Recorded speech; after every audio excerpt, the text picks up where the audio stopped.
going on, my love? I've been meaning to sit down and make this video for a minute. Ever since you started this school season, I have watched you cry and be frustrated, and realistically, it's painful as a parent to watch you struggle and have pain. But what I think you need to understand is, comically, life is, well, no, it's not comically. It's, life is pain, right? Anyone who tells you otherwise is trying to sell you something. That's the truth. And what you need to understand is that you're stronger than you probably believe you are. You're more intelligent, more talented than you give yourself credit for. And my hope is that you take these words, you review this video when you need a lifting, a reminder of what I've seen as your dad, and take it to heart.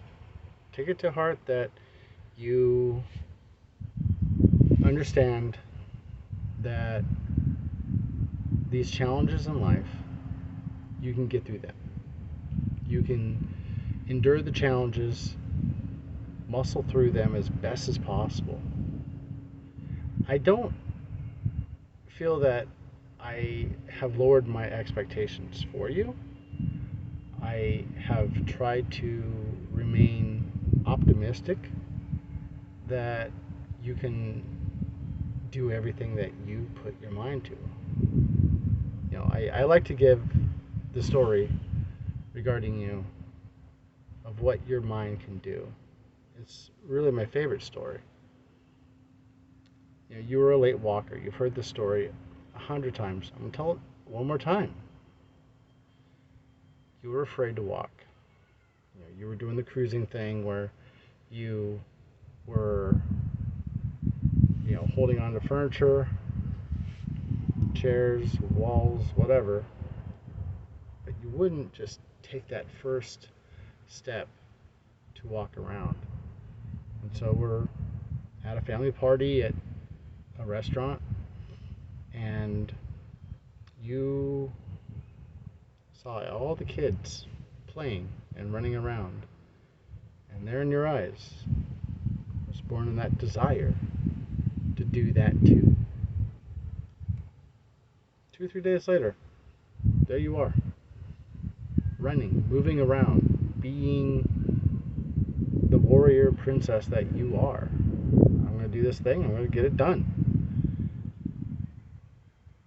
When you have these struggles, when you have these troubles with a subject or a person or a job or whatever it is, fill in the blank, if you can endure them and not run away from them, then you get stronger. These struggles, this humongous obstacle that's in front of you, it'll only make you stronger. Going back to expectations, my expectations for you are to do your best. Now, I don't expect A's, but I expect you to try your best. I would like you to take the challenges and study them. Now, I'm not saying like master's degree study. I'm not saying that you should have a college level knowledge over the thing. But be curious. Like, conquer your demons. Like, you know, okay, fine. Let's go anime. I haven't watched some of the anime that you're watching, but I can tell you, just like Midoriya, he's a common everyday guy, and he was blessed with All for One.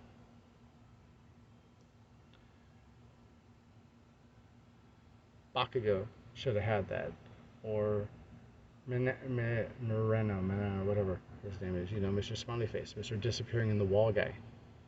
He should have had it. But no. Who gets it? The non-quirk kid. Why? Because he had desire. Now, does that mean that All Might was like, you know what? I'm going to take pity on you, kid? Nope. What did he do? Prove to me how much you want it. He wanted it more than he wanted to drown. He wanted it as much as he wanted to breathe. He wanted to be a hero. Bakugo wants it too. And, everyone else who's in the classes wants it too. But what comes down to brass tacks is the fact that he had to prove that he had to clean the beach up, that he worked for it. He had to build the muscles. Why? Because All Might knew that All for One was going to tear him apart. Look what happened.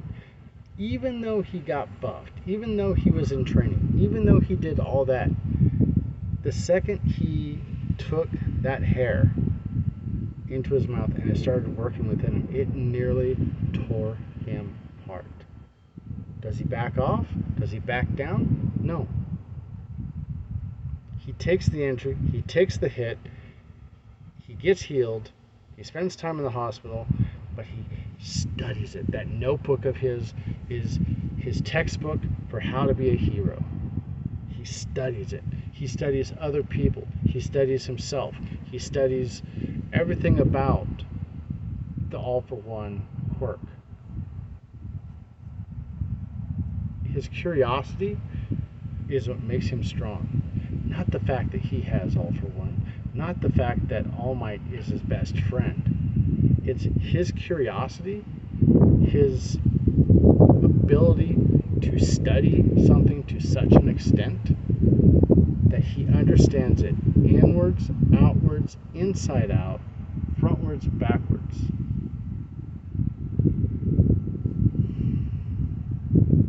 That's how you overcome challenges.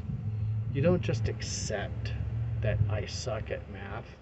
You don't just accept that you're defeated because you feel like you're being inundated by what seems like 2 classes of math.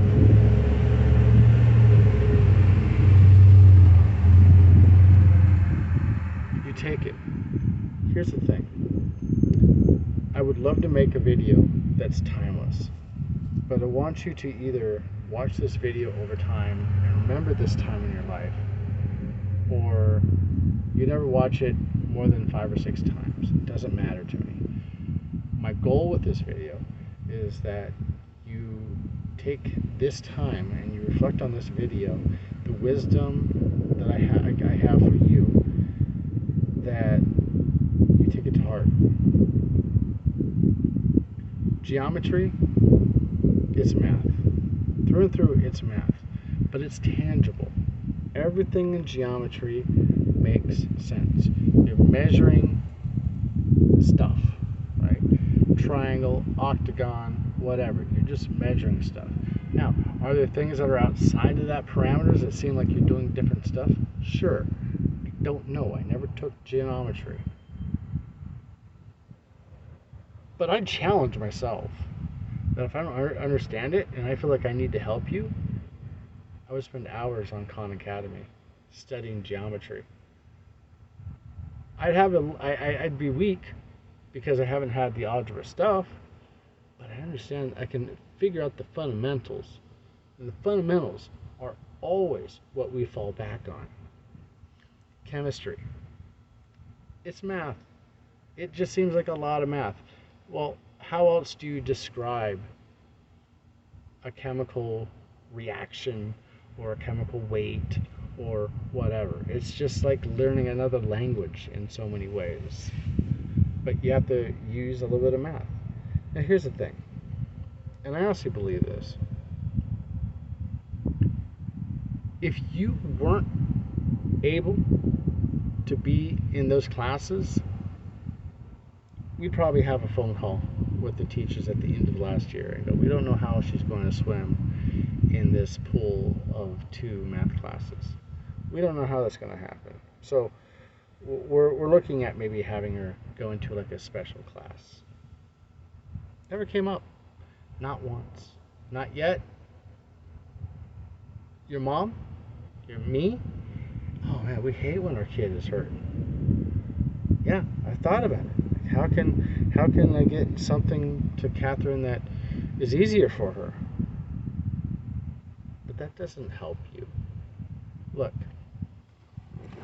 if we're honest with ourselves, and I'm not saying go for the low bar, what I am saying is if you go through this entire year and you still pull a D, what does that D equate? That you got through the class, that you didn't fail. You know, in all reality, so what? If you get a C, that means you're average. If you get a B, it's above average. And if you get an A, it means you mastered the class. So we put a lot of weight on these letter grades. But in all reality, it really comes down to a level of your comprehension, what you learned in the class, that you passed. Now, it's easy for me, the guy who's not in these math classes. It's easy for me, the guy who got through high school somehow doing bonehead math. And that's what we called it back in the day. So I was taking consumer math and accounting and all these things. So on one hand, I'd like to say, you know, there's got to be an easier way, but you have a science, you know, credits that you need to accomplish. So I can't get rid of chemistry. Geometry, I think you can do that. I'm damn sure you can do it. We can reflect on what the previous year's teacher did and screwed you over in not giving you all the knowledge that you needed for this year. But you can overcome that too. Catherine, if there's one thing that I really hope you understand, is that you are Catherine Schulte. You have overcome amazingly difficult things. It was so awesome that we didn't know what your prognosis was when you were younger. We knew at 2 months you had a seizure, and then you spent a year under phenobarbital sleeping pretty much for a year, and then we discovered that you had a hearing issue, and then we started coming up to the realization that you had ADD, and then there was the executive functioning prognosis. Well, then it came down to she is on the spectrum. And that was a hard, I think, period of your time, because it felt like, it had to have felt like on your side that you were just being labeled all these disabilities and had to swallow it and like just accept it for what it was. And for the most part, you do. You have to accept what you're dealt with when it comes to your life, your mind, your world. I mean, what about the kid who all through elementary and middle school, and maybe even high school, who was the star athlete? And then he has an accident and he loses both legs. His whole identity is sports. but now he can't do that. Your leg up is the fact that you had a prognosis early in life, and so your identity wasn't bound up in what you did through school. You were discovering what you were. And so it's a godsend that you discovered who you were being on the spectrum, being ADD early on in life versus later in life. So don't look at these disabilities as just disabilities. We've talked about this before. They're more of a quirk. Your autism is a quirk. It allows you to see the world differently than anyone else can. And for that reason, I think that don't take the defeat because you feel like you're less than anybody else in the classroom. Don't take a disability as a defeat, because you're not disabled. It's such a misnomer that you're disabled, like you're not able to do something. You're able to do things, just not the way normal kids can do it. And I'm sure as you're watching this, you're thinking like, oh, I wish I was normal. Do you? Do you really? Because you see the world in a creative and beautiful way that maybe most kids don't see. You interpret the world differently than most people. You hear and see things differently than most kids do, that I think if they were allowed to see and hear the world the way you did, they would have a new perspective on the world around them. And for that makes you an amazing kid. And that makes you an amazing person. And it makes you an amazing young woman. So, you know, if I were to leave you with one thing, that one thing would be never, never, never discount yourself. Never believe that you're less than anything else because of what you believe you are at your lowest. You know, I've had many challenges in my adult life, and most of those challenges were because I believed less of myself. I was scared of something. So when you look in the mirror, that person you see in the mirror is an amazing kid, an amazing person that if the world got to know them, got to know you,